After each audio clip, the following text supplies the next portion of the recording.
अस्सलाम वालेकुम, this is ज़रीशा Iftikhar और आज हम बनाने जा रहे हैं चीज़ी कीमा कचौरी, जिसके इंग्रेडिएंट्स हैं मैदा, ऑयल, नमक और ज़ीरा। अब हम सबसे पहले मैदे में नमक और ज़ीरा ऐड करेंगे। नमक हम 1 टेबल स्पून लेंगे, ज़ीरा भी हम 1 टेबल स्पून लेंगे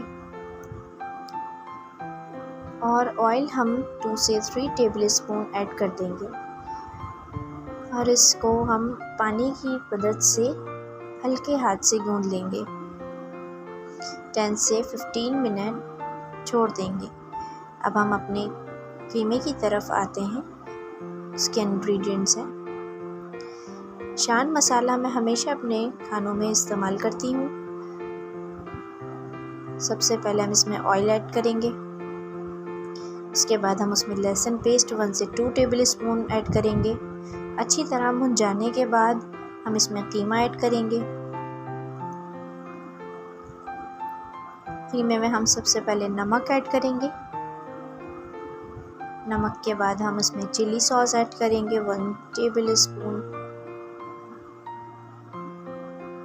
1 टेबल स्पून हम इसमें सोया सॉस ऐड करेंगे और 1 ही टेबल स्पून हम इसमें सिरका ऐड करेंगे।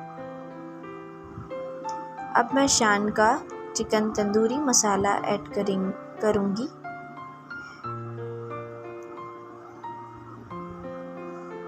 इसका फ्लेवर बहुत ही ऑसम है।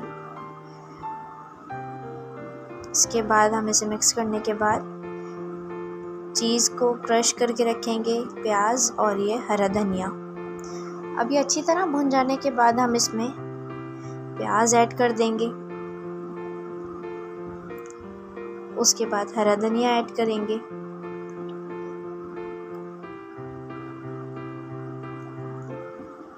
अब इसके बाद इसको अच्छी तरह भून जाने के बाद प्याज का जब पानी इसमें खुश्क हो जाए, अब हम इसे उतार के रख लेंगे और इसमें हम नेशनल का केचप भी ऐड करेंगे। अब हम इसकी डो की तरफ आते हैं। इसके हम स्लाइस कर लेंगे बीच में से और उसके बाद हम इसे रोटी की तरह बेल लेंगे। उसके बाद हम इस पे ऑयल ग्रीस करेंगे, घी। उसके बाद हम इसमें मैदा जो है उसको मैदे को लगाने के बाद हम इसको इस तरह से फोल्ड करेंगे।